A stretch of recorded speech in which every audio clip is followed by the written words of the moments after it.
Para continuar con el estudio de la química orgánica, vamos a hablar de las principales reacciones orgánicas, cuya importancia es enorme porque son las que permiten transformar unas sustancias orgánicas en otras.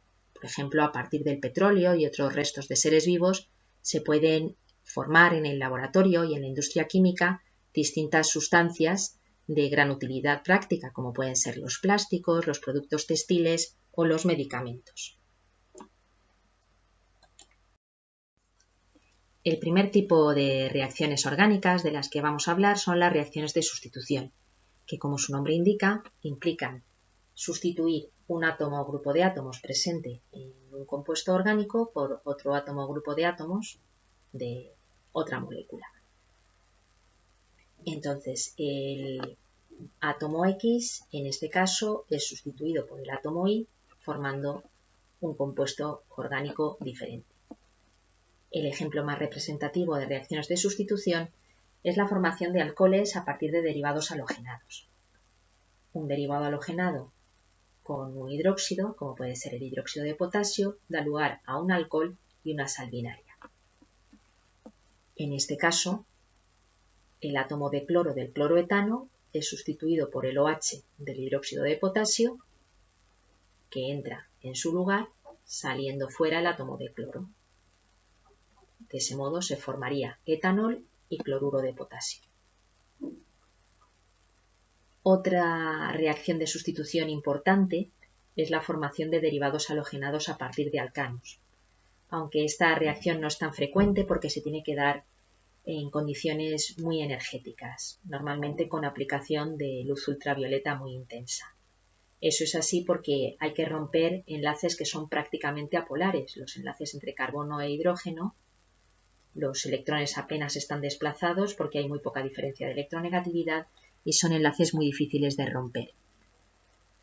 Pero en presencia de luz ultravioleta muy intensa pueden romperse, al igual que las moléculas de cloro, cuyo enlace es también apolar, y los átomos de cloro libres van a pasar a sustituir a uno o más átomos de hidrógeno. Se podrían formar distintos compuestos, pero el más sencillo, si solo se sustituye un átomo de hidrógeno, sería en este caso, a partir del etano y el cloro, formarse cloroetano y cloruro de hidrógeno. En segundo lugar, vamos a estudiar las reacciones de eliminación, que consisten en eliminar dos átomos o grupos de átomos de carbonos contiguos. Al eliminar dichos átomos, los enlaces mediante los cuales estaban unidos al carbono, liberan electrones que van a dar lugar a la formación de un enlace pi. Y así, a partir de un enlace simple, se forma en este caso un enlace doble, eliminándose la molécula XY. El caso más representativo de reacciones de eliminación es la formación de alquenos a partir de alcoholes, que también se llama deshidratación de alcoholes. Se requiere un agente deshidratante, algo que sea capaz de eliminar moléculas de agua, y normalmente ese reactivo es el ácido sulfúrico. El ácido sulfúrico sería capaz de arrancar el OH del alcohol junto con el hidrógeno de uno de los carbonos contiguos, que podría ser en este caso este carbono, el de la izquierda o el de la derecha. De ese modo se podrían formar dos alquenos distintos, el 2-buteno y el 1-buteno, dependiendo de dónde salga el hidrógeno. Pero uno de estos dos compuestos va a ser el mayoritario. Para saber cuál es el compuesto que se forma en mayor proporción, se aplica lo que se conoce como regla de Zaitsev, que afirma que el producto mayoritario va a ser el que proceda de la eliminación del átomo de hidrógeno del carbono menos hidrogenado. En este caso, este carbono tiene 2 hidrógenos y este tiene 3, le quitamos el hidrógeno al que tiene menos, a este. Y de ese modo, el producto mayoritario sería el 2-buteno y evidentemente se eliminaría también una molécula de agua. En tercer lugar, hablaremos de las reacciones de adición, que en principio son procesos opuestos a los de eliminación. Si en las de eliminación, a partir de un compuesto saturado se formaba un compuesto insaturado con un doble enlace, en las de adición, a partir de un compuesto insaturado, que puede tener un doble enlace o también un triple enlace, se añaden dos átomos o grupos de átomos a los carbonos contiguos que se llevan los electrones del enlace pi y dan lugar a un compuesto saturado.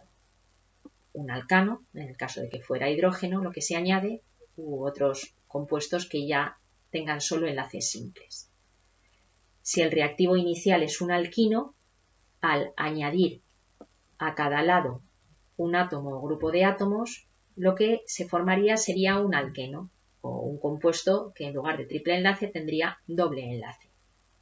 Fijaos que si el alqueno pudiera seguir reaccionando con esta molécula, es decir, si esta molécula estuviera en exceso, se daría a continuación este otro proceso.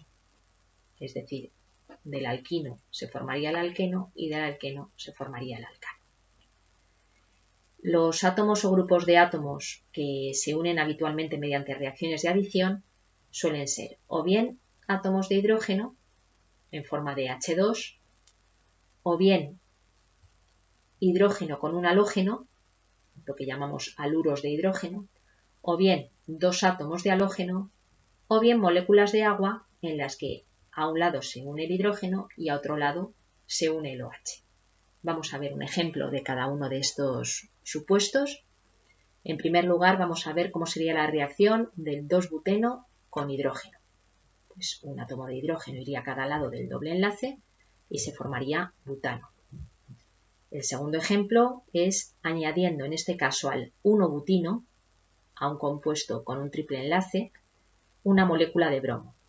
En este caso iría un átomo de bromo a cada lado y a partir del triple enlace pasaríamos a tener un doble enlace. Recordad lo que os he comentado antes, si el bromo estuviera en exceso podría seguir reaccionando y dar lugar a un compuesto saturado. Añadir un átomo de bromo más a cada lado y el doble enlace pasaría a ser simple. Si añadimos un haluro de hidrógeno, es decir, un hidrógeno y un halógeno, en este caso fijaos que nos pasa como vimos antes en las reacciones de eliminación. A un lado tiene que ir el hidrógeno y a otro lado va a ir el bromo. Pero hay dos posibilidades, que el hidrógeno vaya aquí y el bromo aquí o viceversa. Para saber cuál es el producto mayoritario, se aplica lo que se conoce como regla de Markovnikov, que afirma que en las reacciones de adición el átomo de hidrógeno se añade al carbono más hidrogenado. Igual que antes hemos dicho que al quitar se quitaba de donde había menos, aquí al añadir se añade donde hay más. Entonces el hidrógeno irá preferentemente a este carbono que tiene dos hidrógenos, porque se demuestra que ese compuesto es más estable, mientras que el bromo iría aquí. De ese modo, el producto mayoritario sería en este caso el 2-bromobutano. Lo mismo ocurriría con el agua, porque también es una sustancia asimétrica, no son iguales los dos átomos o grupos de átomos que vamos a añadir, y entonces a un lado va a ir el hidrógeno y va a ir preferentemente al carbono más hidrogenado, es decir, a este. Al otro lado iría el OH y se formaría mayoritariamente 2-propanol. Ahora vamos a hablar de las reacciones de condensación, que son reacciones en las que dos moléculas orgánicas, aquí los dos reactivos son moléculas orgánicas, se unen entre sí eliminándose una molécula de agua. Condensación, se condensan, se juntan dos moléculas y eliminan una molécula más pequeña que habitualmente es agua. Hay dos casos importantes de reacciones de condensación, que son las reacciones de esterificación y las reacciones de amidación. En las reacciones de esterificación, lo que se produce es la formación de un éster a partir de un ácido carboxílico y un alcohol. Un ácido carboxílico como este, el ácido propanoico, reacciona con un alcohol, en este caso etanol, y entonces se va a perder un OH de aquí junto con el hidrógeno de aquí, dando lugar a una molécula de agua. gracias a la presencia de un agente deshidratante, igual que antes hemos visto en las reacciones de eliminación. El ácido sulfúrico ayuda a la eliminación del agua, de modo que se van a juntar esta parte del alcohol con esta parte que procede del ácido carboxílico, dando lugar a un éster, en este caso propanoato de etilo, más agua que se elimina. En el caso de la formación de amidas, lo que se requiere previamente es un ácido carboxílico, igual que antes, y una amina, normalmente una amina primaria. Si eliminamos un OH del ácido carboxílico junto con el hidrógeno, uno de los hidrógenos de la amina, lo que nos quedaría sería una amida, en este caso una amida secundaria, y se eliminaría también una molécula de agua. Así, el ácido etanoico con la metilamina daría lugar a N-metil-etanamida más agua. Un aspecto que tenemos que tener en cuenta es que estos procesos son reversibles. El proceso inverso, en el que el éster en presencia de agua da lugar a ácido carboxílico y alcohol, se llama hidrólisis de ésteres, ruptura por el agua de ésteres. Mientras que si eso lo hacemos con una amida, sería la hidrólisis de amidas. Y el último tipo de reacciones orgánicas que vamos a estudiar son reacciones redox. Sabéis que eso es un término muy general para referirse a cualquier tipo de proceso en el que los átomos o grupos de átomos cambian su número de oxidación. Pero vamos a ver fundamentalmente dos casos representativos, la oxidación de alcoholes primarios y la de alcoholes secundarios. Los alcoholes primarios son aquellos que tienen el OH unido en un extremo de la cadena. Pues bien, cuando se oxida un alcohol primario, normalmente en presencia de un oxidante fuerte, el más habitual es el permanganato de potasio, este carbono se oxida, se podría calcular el número de oxidación inicial y final, y veríamos que este número de oxidación del etanol se eleva al pasar a aldehído, y en ese proceso el carbono, al oxidarse, va a ceder electrones. Ese aldehído que se forma puede seguirse oxidando, puede seguir cediendo electrones.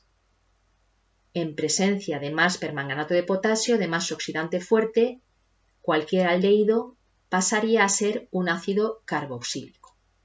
Entonces, los alcoholes primarios, cuando se oxidan parcialmente, pasan a ser aldehídos.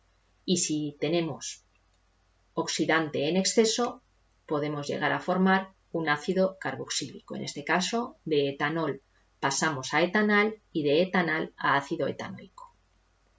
Si lo que tenemos es un alcohol secundario, es decir, un alcohol en el que el OH, el grupo hidroxilo, está unido a alguno de los carbonos internos, en este caso no es posible la formación de un aldehído ni de un ácido carboxílico, porque esos son grupos terminales. La única posible oxidación es la transformación de ese alcohol secundario en la cetona correspondiente. En este caso, a partir de 2-propanol se formaría propanona. Estos procesos también serían reversibles, también se pueden dar las reacciones inversas, pero para eso sería necesario la presencia de un agente reductor fuerte. El más empleado en química orgánica es el tetrahidruro de litio y aluminio. Una reducción de un ácido carboxílico con un reductor fuerte daría lugar a un aldehído, y el aldehído al reducirse daría igual al alcohol primario, mientras que la cetona al reducirse daría lugar al alcohol secundario correspondiente.